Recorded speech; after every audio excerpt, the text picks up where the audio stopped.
puisque vous parliez du match Biden-Trump, je me permets de vous dire qu'on vient d'apprendre que Donald Trump avait choisi son vice-président, si jamais il remporte la présidentielle américaine, c'est James David Vance. Son nom ne vous dit peut-être rien. Ce sénateur est jeune, il a 39 ans et il est l'auteur d'un best-seller qui est un mémoire sur son enfance dans la classe ouvrière. Donc c'est un self-made man de 39 ans, un sénateur qui a longtemps été très virulent envers Donald Trump et qui finalement a décidé de le rallier. Voilà. Est-ce que ça peut être un atout supplémentaire dans cette campagne qui semble sourire, si je puis dire, à Donald Trump? Dany, et ensuite Luc Ferry va réagir. On peut continuer comme ça indéfiniment. Oui, c'est un atout, ça serait idiot de ma part. Oui, c'est pas bête. Oui, c'est ceci. Donc, on peut dire, vous voyez, les jeux sont faits. Les jeux sont faits. Bon, moi, je vais vous dire quand même, il y a un autre chiffre. Dans le moment, Vance ou pas Vance, il est certain dans tous les sondages que Michelle Obama battrait à plate couture Trump. Dans tous les sondages. Donc, c'est-à-dire qu'il y a aux États-Unis une volonté quand même. Michelle Obama est la seule qui atteint 50% dans les sondages. Donc, il a visiblement, dans la société américaine, une volonté à surmonter Trump. Alors, Luc nous dit, il a fait les accords d'Abraham, oui, mais il a justifié la politique de Netanyahou soutenant le Hamas pour diviser les Palestiniens. Enfin, on peut discuter comme ça sur ce qu'il a bien fait, ce qu'ils ont mal fait, etc. Mais moi, je dis... Là où Luc a raison, mais il faut prendre alors ce qu'il dit au sérieux, cette société américaine est complètement divisée. Et ça va se jouer, à très peu, comme on l'a vu aux dernières élections. Ça se joue à 1 million, 2 millions de voix, quand on avait vu. Donc, je crois que pour moi, si c'est Biden, les jeux sont faits. Si c'est pas Biden... Si ce n'est pas Biden, je dis, il peut y avoir une dynamique, parce que les universités, tout d'un coup, seront unies, ils seront unis sur cette histoire, pourquoi il ne faut pas laisser passer Trump. Donc je dis, prenant ce chiffre pour Michelle Obama, de dire, vous voyez bien, quand il y a quelqu'un qui signifie quelque chose, eh bien, Trump est en difficulté dans les sondages. Et maintenant... Comment faire que Kamala Harris signifie quelque chose? That is the problem.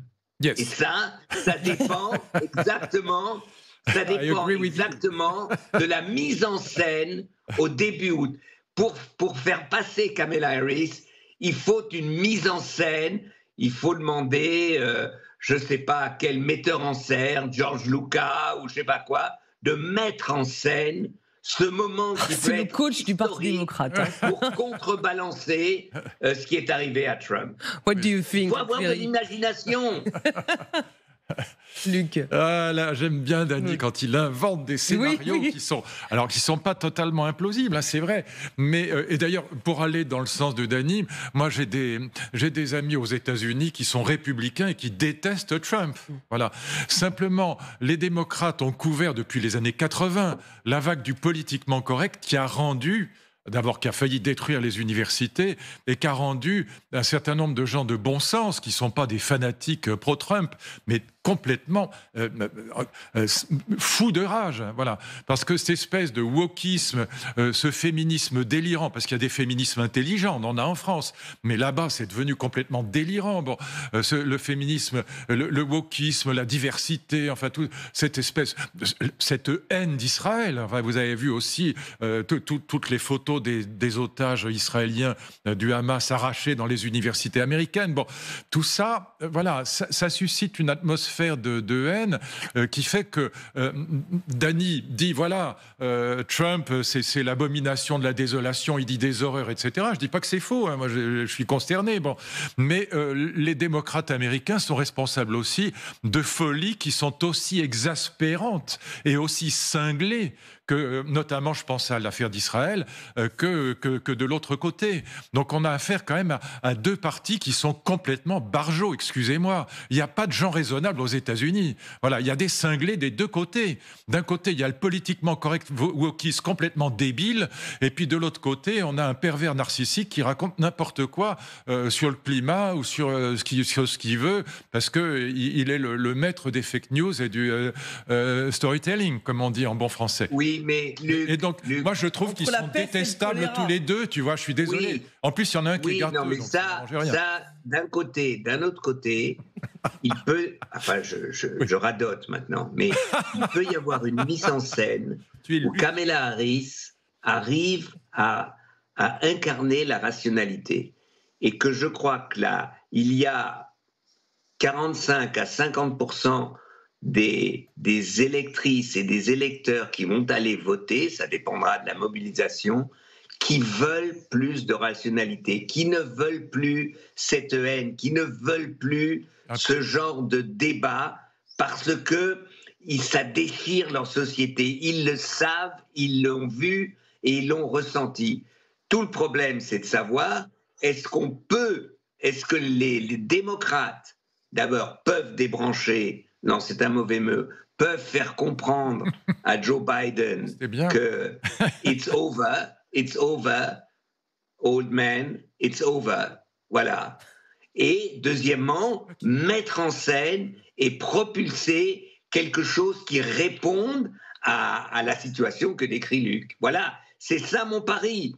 Mais alors, est-ce que j'ai raison? Rendez-vous début août et rendez-vous en novembre. Juste une chose, puis on va peut-être passer à un autre sujet, on a dit l'essentiel. Il faut arrêter de dire que Joe Biden est vieux. Il n'est pas vieux, il est gâteux, c'est pas la même chose. C'est pas une question d'âge. Voilà, oui, tu as raison. Voilà, Jean d'Ormesson à 82 ans, ou Jacques Julliard à 82 ans, ou toi dans 2 ou 3 ans, tu seras pas comme ça. Voilà, il n'était pas comme ça. Moi, encore une fois, Jean Do ou Jacques Julliard à 82 ans, mais ils étaient jeunes, ils étaient en pleine forme, ils étaient super intelligents. Ils auraient fait tous les deux d'excellents premiers ministres. Puisque c'est la question. Voilà. Et donc, c'est pas qu'il est vieux, c'est qu'il est totalement gâteux, tu vois. Quand il dit, quand on lui demande, mais est-ce que vous trouvez que Kamala Harris est une bonne vice-présidente? Il dit, j'aurais pas nommé Trump vice-président si je trouvais pas qu'il était très bien, tu vois. Là, c'est quand même délirant, voilà. Ça veut dire que le mec a quand même, il a un pet au casque, voilà. Et donc, et je ne comprends pas que les démocrates ne l'aient pas encore, moi je dis débranché, parce que franchement, il y a un moment où parce que c'est l'administration qui dirige tout. Je ne vais pas parler du deep state parce qu'il y a des trucs délirants derrière, mais il y a quand même quelque chose de cet ordre-là. On ne peut pas voter pour lui, c'est pas possible. Voilà. Donc bon, on s'est dit les choses. Moi, là où il y a un vrai point d'accord, c'est que de toute façon, les deux sont des mauvais candidats. Voilà. Ça, vous mettez d'accord tout le monde. Alors, à l'heure où on marche la tête aussi en France, et on va y venir dans un instant, je voudrais quand même vous faire réagir à ce qu'a dit Gérald Darmanin, le ministre de l'Intérieur, ce matin, parce qu'on lui a posé la question. Dans un climat où il y a une violence politique, est-ce que ce qui s'est passé aux États-Unis pourrait arriver en France? Écoutez-le et je vous fais réagir.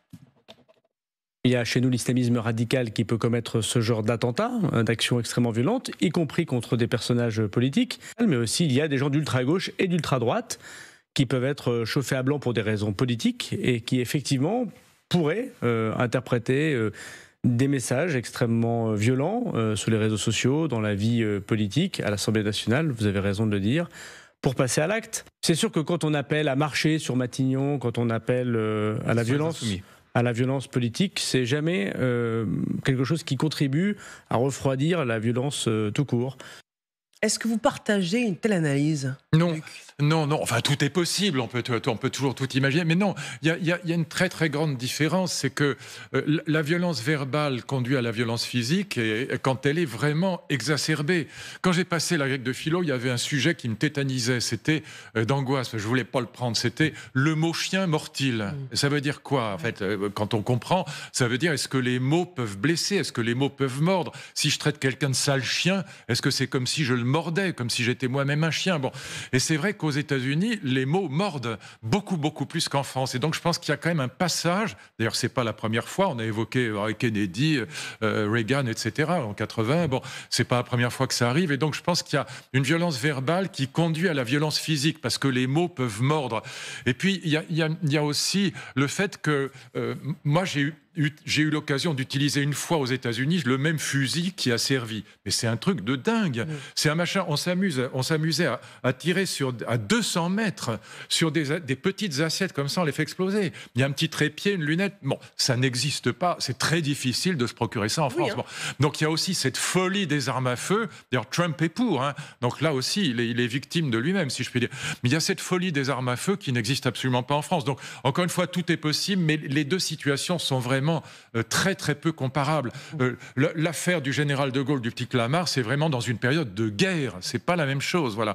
Là, je pense que en plus, personne n'est tellement fasciné par un leader politique français qu'il a envie de tuer son opposant. Il faudrait déjà qu'on ait des passions démocratiques qui soient plus fortes que celles qui nous animent aujourd'hui. Parce que, franchement, on n'est pas enthousiasmé par qui que ce soit aujourd'hui en France et on n'est pas non plus, du coup, dans la détestation absolue des uns et des autres.